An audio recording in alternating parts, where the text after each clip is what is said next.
Oh, okay. It's working. So, yesterday I attempted to make a video, regarding about why I was feeling so unhappy and just on edge and cranky. But I found that the way I was portraying what I wanted to say, sorry, I just had some cereal, and the way that I was portraying what I wanted to say is, it didn't come off right. It wasn't as,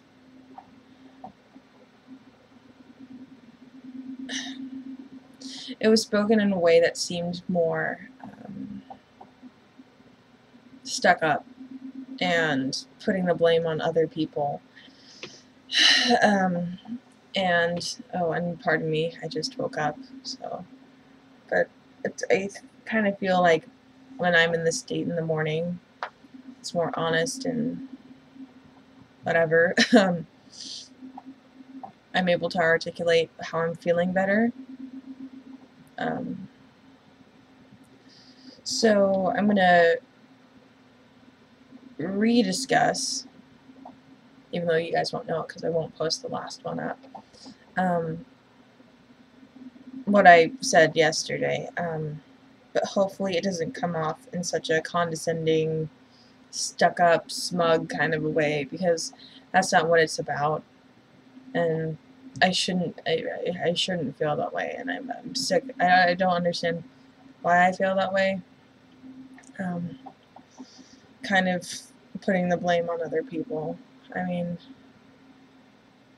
ultimately, that's how I take what happens, that creates an emotional effect. So it's mostly on me. Just kind of like this trickle thing. But anyway, so my nose looks really red right now. Basically what happened yesterday was that I got in a really kind of slightly immature fit of anger, and stormed off to cool down because I just have to cool down. And I kind of knew why I was angry. There were some very obvious instances that, like, I understood why I was angry, but then there was stuff hidden underneath that I wondered, what else am I unhappy about? And I try to talk to my friends about it, but I still can't articulate everything. I can't articulate, like, the depth, or, I mean, just even simply all the reasons. So yesterday, I made a big fat list, of things that make me unhappy. And it's not really in any order. It's not like numeric or anything like that. And I don't know why I feel like I have to share this with people, but that kind of helps me get it off my chest. So, I'm going to try to be as calm and emotionally in tune to what I'm saying as possible, without coming off like a bitch. Simply put, I can't think of another word right now. So the first thing that bothers me, that irritates me, is just lack of common sense and lack of priority. As a lot of people know, we're selling our house, and we have to rush to clean everything up because it constantly gets dirtied, and so we're like busting our hump, going back and forth, sweating, getting hot in the face and stuff, because it's a huge house, to clean it up before people come to see it, and view it. And things like what gets cleaned first, and normally doesn't seem to be the most important thing that should be cleaned first. So what really needs to be cleaned, that I know people will pay attention to, is saved for last, or sometimes not even done, and that kind of irks me because, like, it's important that we sell the house, and to not pay attention to details like that other people will pay attention to just is not good. Same with well, that's the lack of priority thing. Yesterday, the lack of common sense was I was busy doing something that was like loud. You have really loud piping downstairs, and I was filling up this thing of water, and so it was super, super loud, and I was already ticked off. And then somebody thought it would be smart to try to talk to me when I can't hear them, which, it just makes me wonder, why can't you just wait until I'm done doing what I'm doing to talk to me? Like, if I had something important to say to you and you were using a jackhammer, I would have to wait to talk to you, because, like, there's no point in producing a message if the other person can't receive it. So I'd either wait or probably throw a brick at you and get your attention. So I'm doing my thing, and I see this, in like the corner of my eye, I see these pair of feet just standing there, and I'm already irritated. So I turn off the sink because I can't hear what's being said, and I turn and say, "What? Like, what? Like, what do you need?" And that person got offended because of the tone that I used and walked away. But it's so stupid. Something about that is so irritating. It's just like, can't you understand that there's no point in talking to me if I can't hear you? So stuff like that bothers me. Next on the list is judgmental family members. This is a big one for me, and that goes to parents and grandparents and probably other people, but parents and grandparents are the people that I have the biggest issue with.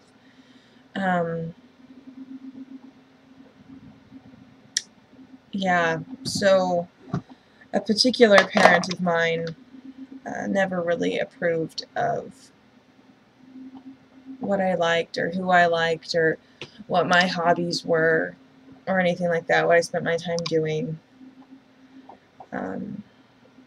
And that kind of screwed me up for a long time because I felt like I couldn't do anything right.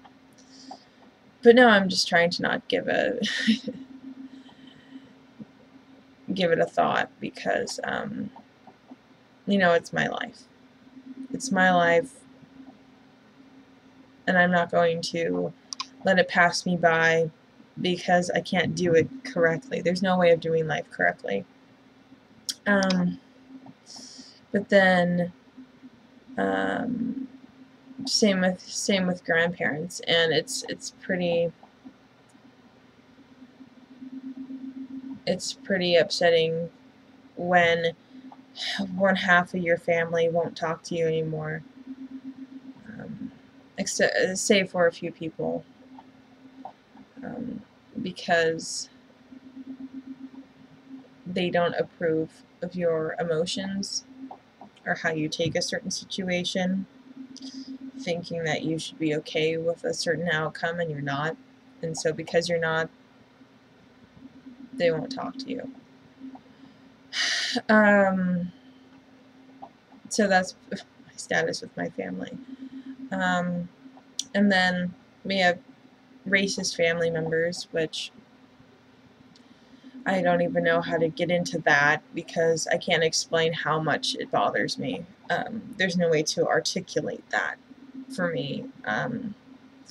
We have sexist family members and homophobic family members, which I just, like, get over yourself.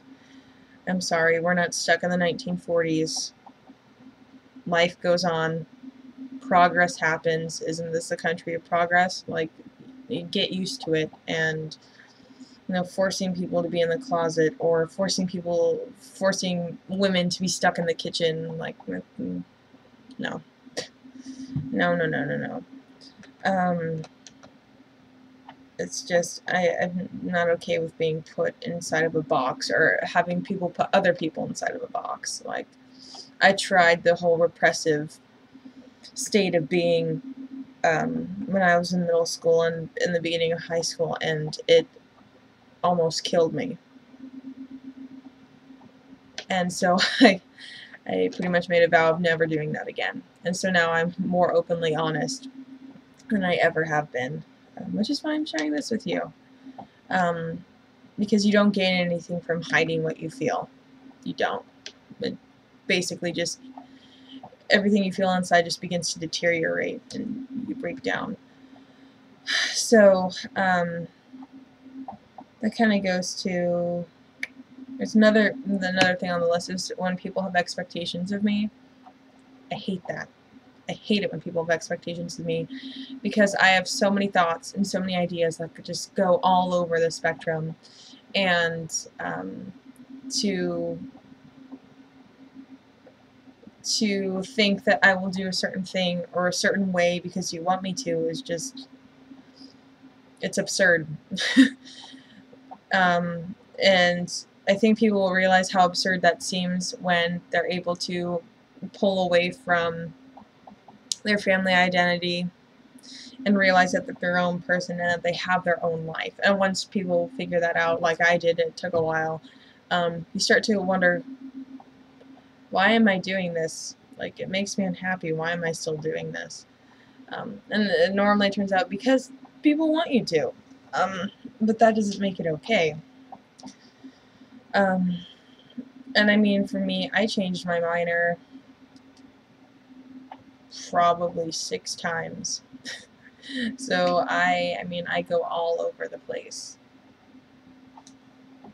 And it's mostly just based on what I'm interested in. I don't really think about, what am I going to do when I graduate. It's more like, what makes me happy, because I don't want to spend a butt ton of money doing something that I hate. I'd rather live life as a pauper doing something I love than being wealthy but loathing my life. So, the next one is me. I just feel lost. This overwhelming feeling of like confusion and lack of direction and not knowing where to go. There's loss of family members, as I said before, with half of the family that won't talk to me,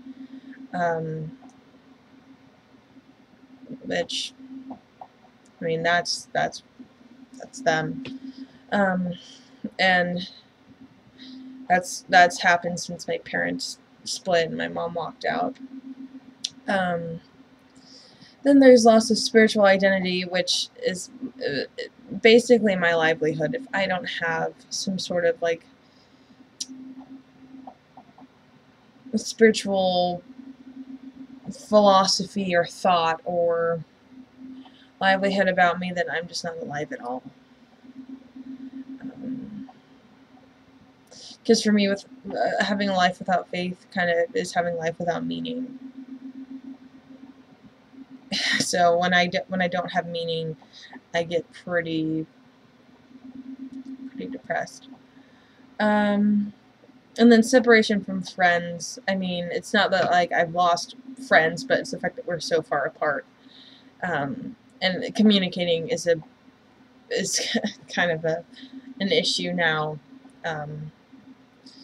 And so, because everything's so busy here in town, I just don't feel like I have a lot of time to even talk to people about how I feel, or even see how they're feeling. That connection is pretty much gone. So that makes me kind of frantic. Then feeling like I have the inability of controlling any aspect of my life. This is a huge one. because I couldn't control what happened with my parents.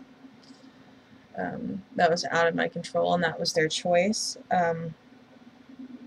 But then not only not also not having like physical control of what happened in my life, but also emotional control. Like feeling obligated or feeling guilty if I didn't come home to check on people. I was kind of a slave to that, and that kind of led to me switching schools and all this stuff. But then when people would come over and help clean, my stuff would be moved around, and it would get to the point where I couldn't find stuff, and I would get really emotional over it, and I didn't really think about why. It just bothered me because, you know, this is my stuff. You know, it's personally my stuff, and I can't even control where that goes or what people, like what happens to that. I mean, I couldn't take it. Like, that means like I have no ruling over what happens in my life, and that made me kind of freak out. And then feeling as though people cannot respect me as a human being separate from being a family member. Where some family members just assume that I'll do something because I'm family. That irritates me, because I'm going through this phase of I need to have a life separate from family. I need to have my own life, and people don't seem to get that. You don't understand that I need to have my own friends and my own rules and, you know, my own place, and then they all get all offended, like, well, what's wrong with here? It makes you sound like you're ungrateful, blah, blah, blah, which I'm not. But I can't breathe. Oh, and this is a bad habit that I have. It's because I'm incontent with what's happening in my own life. I feel like I have to compare it to other people's lives. And social media is the absolute worst for that, because you can keep tabs on how people are doing, and then me being jealous of other people's lives, kind of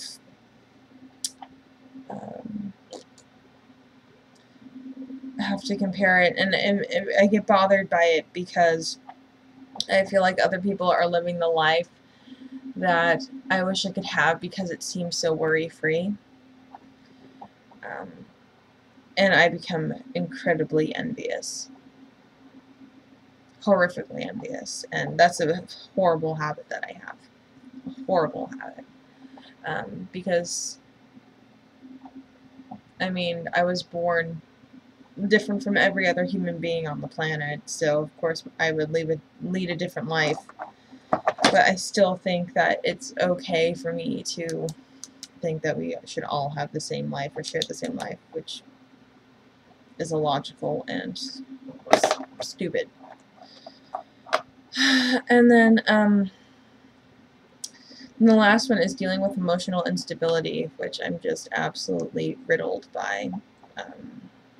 I know that some people that go through divorce, they go through like this roller coaster phase of like feeling okay, and then feeling okay, and then, you know, having a weepathon, because something sets them off, something triggers negative emotions, and you go through a horrific funk that lasts for a while.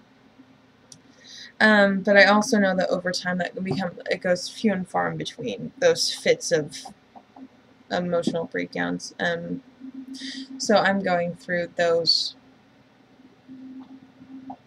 semi-frequently. And I mean, I kind of went through roller coaster emotions when I was younger. So I don't know if there's like I mean, there's always the possibility of a disorder of some sort, but I'm pretty sure it's mainly triggered by residue of the divorce. which one of the biggest triggers is not feeling valued or wanted. This I feel like when I go basically feeling like people don't care enough about me to give me light of day, like like to not even worry about me or check on me, or if something bad happens, to not even get a phone call or a text. So yeah, not feeling valued or wanted is a big one. But now that that list is over, I made a list of what gives me hope. I figured that I need to balance this out, because just talking about everything that makes me unhappy will be a very depressing video, and people will be like, well, why am I watching this? This is so sad. So this one is in numeric order. I'm not really sure why I did it that way, but I did, because it just seemed to make sense to me. So the first thing that gives me hope, and I think a lot of people may be able to connect with this idea, is exploring faith. Having the ability to explore, learn something new, gain new knowledge, and have like an expedition to find that spark. Because I'm so spiritually flip-flopped, I guess. Okay, this is really irritating. I've gone through a long period of time now where I'm like just researching and looking at new things to try to pinpoint what I need in my life. So actually yesterday, which it was a little bit complicated, it was more complicated than I had thought it was going to be. Direction-wise, my GPS lied to me a little bit. I went to the Baha'i Center in Beaverton, and of course it was locked, but whatever, I still wanted to know where it was at. And they had this little lidded box thing, like what realtors put like the house flyers into, outside, where it's like a plastic box with a lid. One of those things. I can't think of the name of it right now, but it had some pamphlet-y majiggies in it. And so, of course, being me, and I love pamphlets so I can learn new things, I took one. And it's pretty friggin' good. I'm really happy that I took it. Yeah, I mean, even just some of these little points on it already made me rethink some things in my life, which that's a good sign. Also, I have a few other books. I'm so irritated because Powell's has, like, if you go to the religion section, there's huge chunks of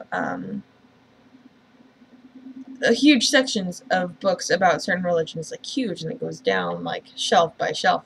And then for the Baha'is, there's only, like, when I went there yesterday to buy the Crucible, sorry, but when I went there yesterday, were probably only 7 books.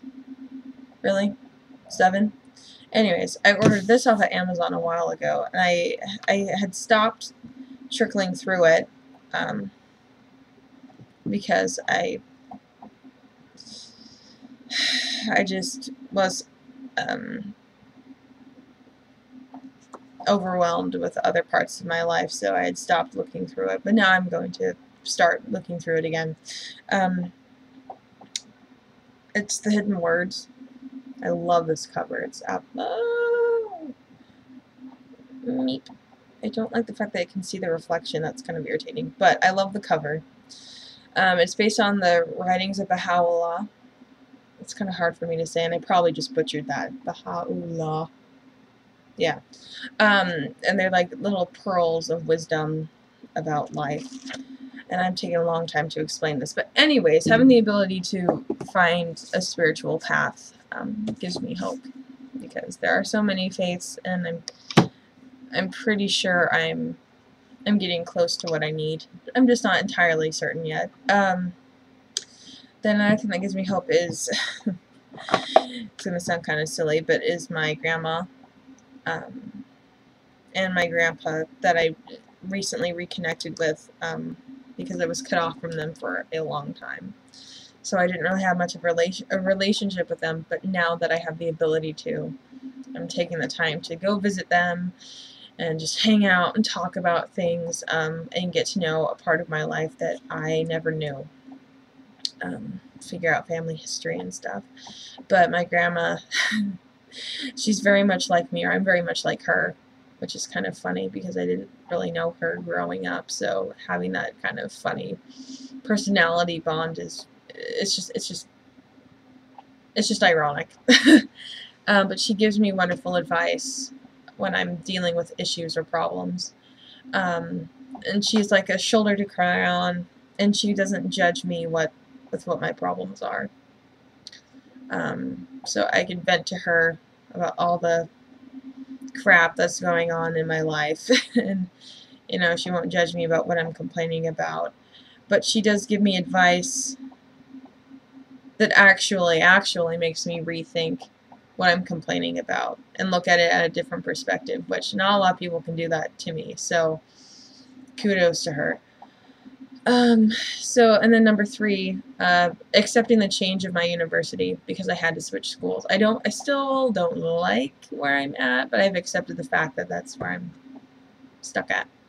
But I'm excited about how varied the opportunities and diverse the opportunities are at my current location. It's so broad. It's so broad. There's so many things you can do, and so many areas that you can study that I never got to see at where I was before. I mean, anyways, it makes me really excited. And plus, I mean, now that spring term, looking forward to, I can't even say I'm already looking forward to fall. That kind of sounds kind of weird because I am looking forward to summer, but fall, I'm going to look into opportunities that I had missed out on because I'm a transfer student and I just didn't know. So yeah, looking into that's going to be exciting. And along with that is meeting new people, making new friends. I love making new friends. Sometimes it takes me a while to make sure that that the people that I'm hanging out with are like really close people that I can trust. You know, like I have acquaintances I talk to back and forth sometimes, but I wouldn't call them very, very close friends. I have a handful of very, very close friends, but that doesn't mean that I can't expand that group. And then another one is, I'm gonna plug in my charger. In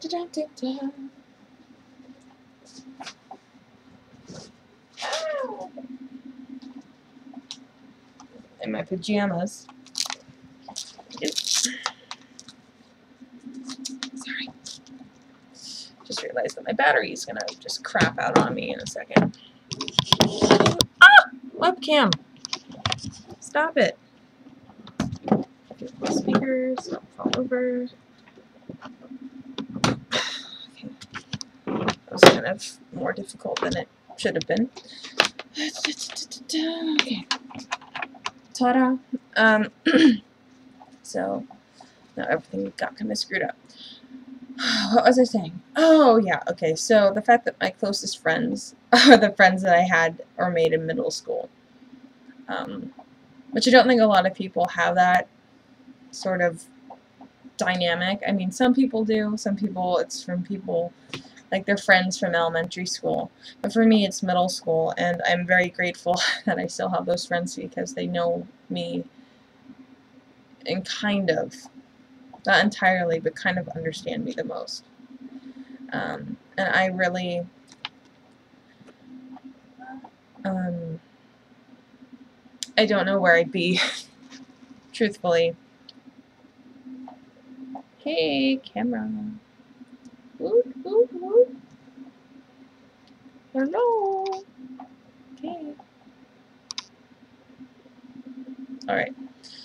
But I don't know where I'd be if I didn't have them in my life. Truthfully, honestly. I really don't, because I did hit a very, very low point when I was younger. So I don't know where I would be if I didn't have them in my life. And I'm getting emotional over that, so moving to the next thing on the list. Learning ASL. I know that sounds kind of silly. Yeah. But it's opened a pathway for me to make even more friends and to understand a culture and people that I never had the opportunity to understand before. And it's actually really opened up my eyes to, because I never really thought about it, how hearing people treat deaf people. No, hearing people that don't understand deaf people, how they treat deaf people. And yeah, that was something I never thought about. And we watched this video. I think it was called What Life is Like for a Deaf Man or something. And I think the guy who's in it, his name is CJ Jones. And that was a very eye-opening video that we watched in class.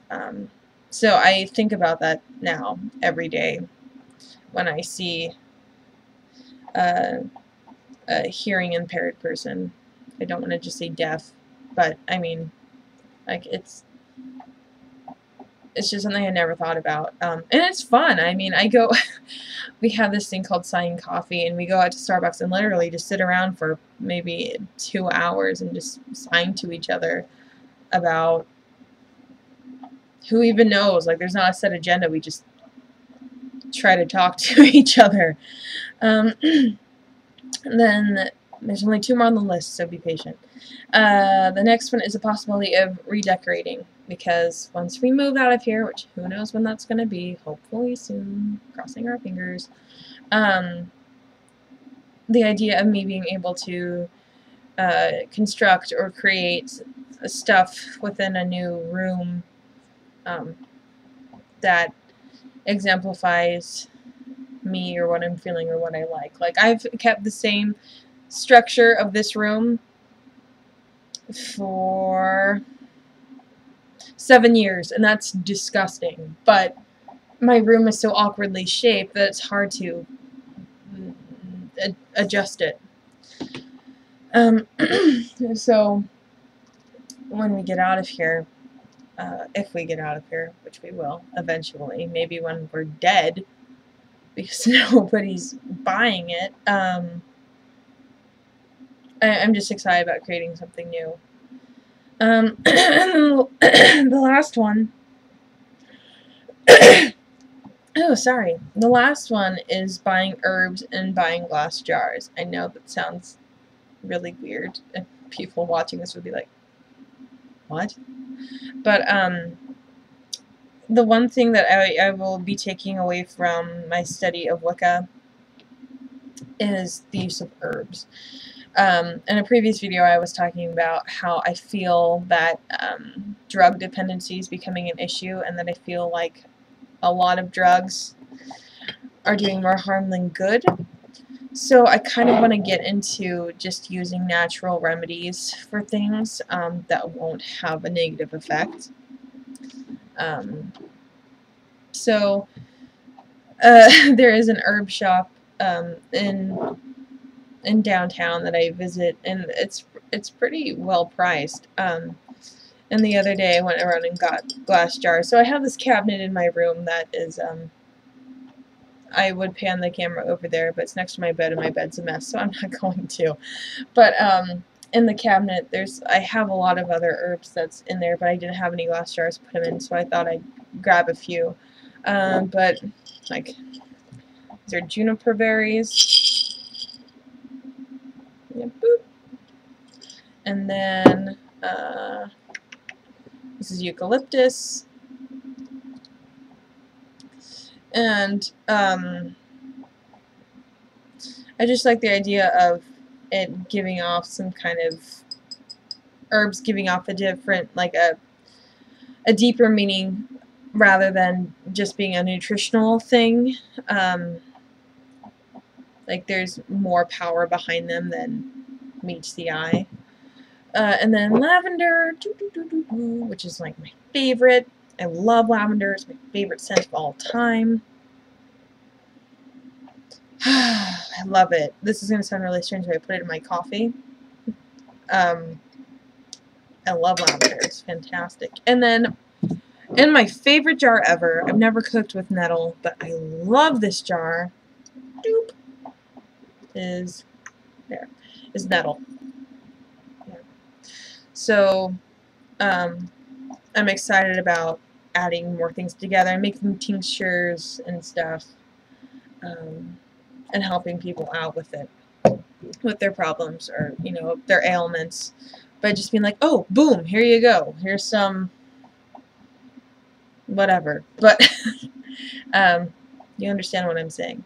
So, anyways, that's my update for now.